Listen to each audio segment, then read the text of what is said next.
Hello, welcome to another Tonalist landscape oil painting demonstration. This is your painter in residence, M. Francis McCarthy, and the painting I'm bringing you today is called Golden Hour. Maybe I should have called it The Golden Hour, but I think I just called it Golden Hour.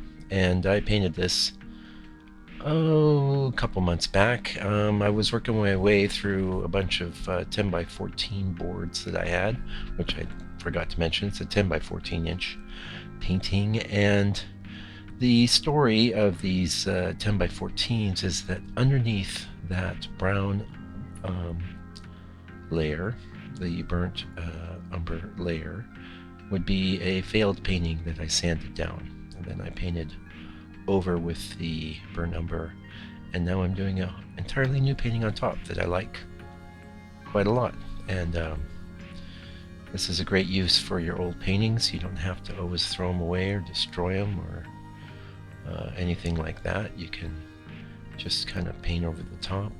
There was a time when I was going over the old paintings. I was just painting a new painting and still seeing the old painting underneath, but I found that too distracting, and that led me actually indirectly to the use of the burnt umber as a ground color for my paintings, because the burnt sienna wasn't cutting it. It was too transparent, and I just kind of did that on a lark. And I have shared that painting and probably that story on my channel somewhere. We're getting seriously close to 500 videos now, so some of you have been with me since the beginning, which is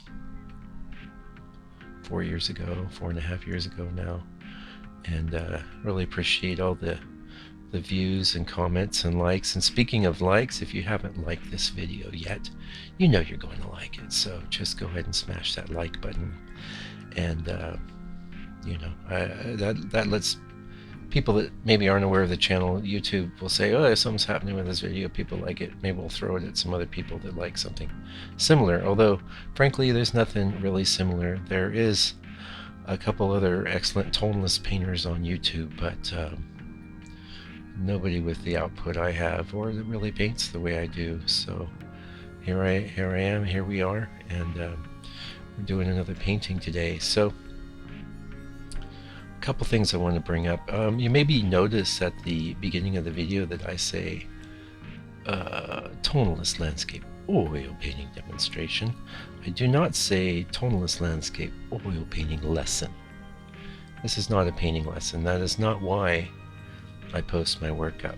I post my work up because I like to share my process. I like to share how I do my paintings, and I'm very happy to give some tips and instruction along the way, but it's not the purpose or focus of this channel. And some people seem to be very confused in that score, and I don't blame them, because everyone on YouTube seems to be working an angle. My angle is really just that I want to share.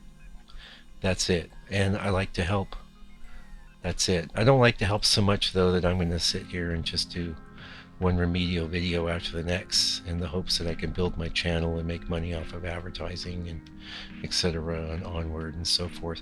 There's a lot of actually very talented artists that are doing that already. So if that's what you're looking for, just keep moving. Just keep moving. Yeah. That said, if you're a serious painter, you're really interested in learning about painting and you love it, I think this is a good place to be, a good place to hang out. And just keep in mind that the method by which I learn and the method by which that I do my whatever limited amount of teaching I'm doing is through insights.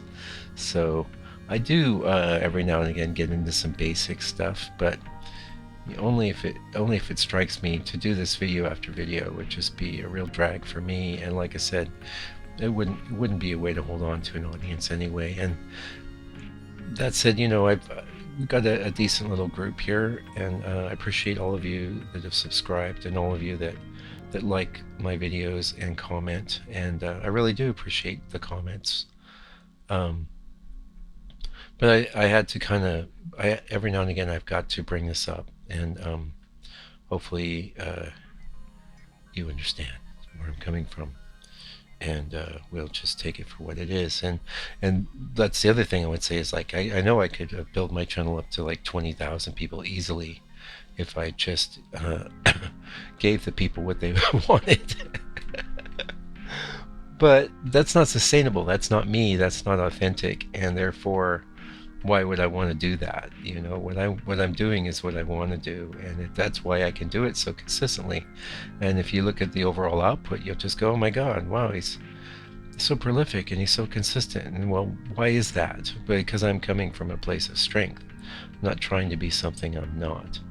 And with you and your painting process, and if you start a YouTube channel, I recommend you do these things as well, because if you build something that is not in line with your character and your goals, especially if you're an artist, but this would apply to anything like that, you're going to have feet of clay. You're not going to be able to go the distance. What I do here, what I share with you, I can do for a long, long time, and I plan on it. As long as I'm healthy and able to do this, I will do it. So, that said, I want to address one other thing. So, we could talk about this painting. This is a painting. It's painted on burnt umber. It's all keyed off of golds and yellows. See, to me, this stuff seems, it's self-explanatory. I don't need to tell you this stuff. I'm working with a brush. I'm working with oil paint. What colors am I using? Look at my palette video. Type palette into my channel search, and you'll actually flash you a list at the beginning just to be helpful. But in the palette video, I give you the full rundown of all the colors on my palette, and it would be mixtures of those colors. I haven't changed anything since doing that video, and when and if I do change something, I'll put up another video. But the thing I want to address is, and I've talked about this all the time, you know, when people come to me and say, "Oh, I want to get better," and actually they don't actually say that. They're asking questions, and I know where they're asking. The reason they're asking is because they want to get better, and they think I can help, and they think if they knew more about what I was doing, that they would get better just from watching me do it. And I strongly disagree. I do. It doesn't work that way. I consider what I'm doing here to be a form of entertainment, and yes, you will glean insights, and some of these insights can be life-changing. They could change your approach to art 100%, but maybe not. We don't know. I can guarantee you, though, if you want to get better, the best way to get better is to watch a lot less videos and do a lot more painting.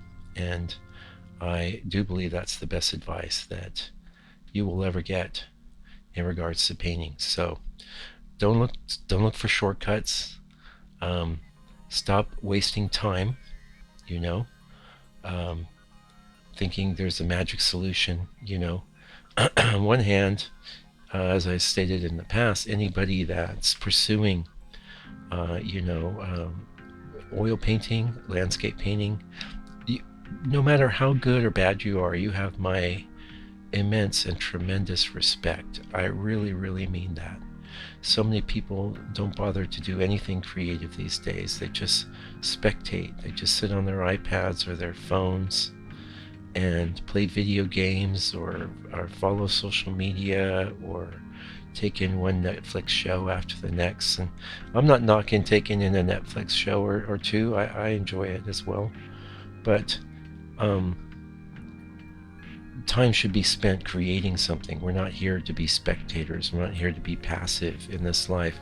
We're here to make things and build things. And if you feel you resonate with oil painting and it's something you want to do, then do it. And the more you work at it, the better you'll get. And the better you get, the more you'll think, wow, what a great decision I made to actually do something instead of nothing. Right? So I want to get that out there. I've said it before. This is nothing new. But yeah, that's what I want to say. Anyway, that gives us a little time left to talk about this painting. So what did I do here? Well, have you ever seen a color wheel? Well, if you haven't seen a color wheel, In the old days, they would be made out of cardboard. These days, you can see them in books. You can see them actually in Photoshop. They have something very similar to a color wheel. Corel, a painter, has a wheel of color. That's a color wheel. But just if you don't know exactly what I'm talking about, pull one up on the Google image search, and you'll see it's a circle, and it's been divided into the 6 basic colors, and sometimes they're subdivided into more. But that's the 3 primaries and the 3 secondaries, and it goes in a wheel. And so when you're approaching this sort of kind of golden hour approach, okay, what am I doing? I'm just using the section of the color wheel. In fact, let me, just so I'm not completely like a blithering idiot here, let's bring up Google, and I can actually look at a color wheel. Color wheel. You might hear my little dog Denny snoring in the background. He's having a little nap. Oh, by the way, today is April 23rd. It's a Tuesday, and I'm home for lunch. Actually been home all morning working on like marketing stuff, and I just put this painting in the store, and it's priced really well. If you like it, you could go buy it. You can help support this artist. Anyway, that's all I'm going to say about that. There'll be a link actually below the video in the first comment. Okay, I'm looking at the color wheel. So the color wheel, let's say it starts on the left hand side, magenta into red, into yellow, then into green, then into cyan, then into blue, and into purple, and then back up into magenta. Okay, so if we're looking at a painting like I've got here, we're not even going in the magenta realm. We're off in the reds, and we stop at the greens. We're basically using just about half of the color wheel. So we're not using purples, we're not using blues, we're not using cyan, and the greens we're using are all very earthy and dusky types of greens, definitely well within the yellow range. So this is a plan, right? This is a plan I had when I set out, and this is something I do all the time. This is actually one of the, pardon me, defining characteristics of tonalism. Like most of your, if you look out the window at the landscape there, you're going to see, in most cases, a scene that's encompassing the full color wheel, even though it might be very much in the blue and green area. You'll still see some reds around, maybe even some violets and things. Whereas, twilight, the golden hour, the sun's hitting the earth at a very almost horizontal plane, and so you can get all sorts of different interesting lighting effects, and they're very short-lived. And this is one of the reasons why most impressionists wouldn't do a painting like this, because you can only do this kind of thing in the studio. You can't do it in plein air. Maybe you could if it's a 1 inch by 1 inch, or you're just doing a little sketch in your sketchbook, a little color sketch or something like that. But that's a little bit of insight for you into that, and hopefully that helps. So we're getting close to the end here. Thank you for joining me today. Again, hit that like button, tip on over to my website, go to the store, check. Actually, new things in the store every week now. I'm not doing a lot of extra videos like I said I was gonna. Maybe if I get a chance I'll pop one in, but what I am doing is if I do one of these videos on my channel, I'm making the extra effort to make sure it's in the store, just so anyone that goes, wow, that's just awesome, I love that, give me contact me, let me know you like it. Even if you have to maybe make partial payments or whatever, I'll work with you. Anyway, see you real soon with another video. Meanwhile, please take good care and stay out of trouble.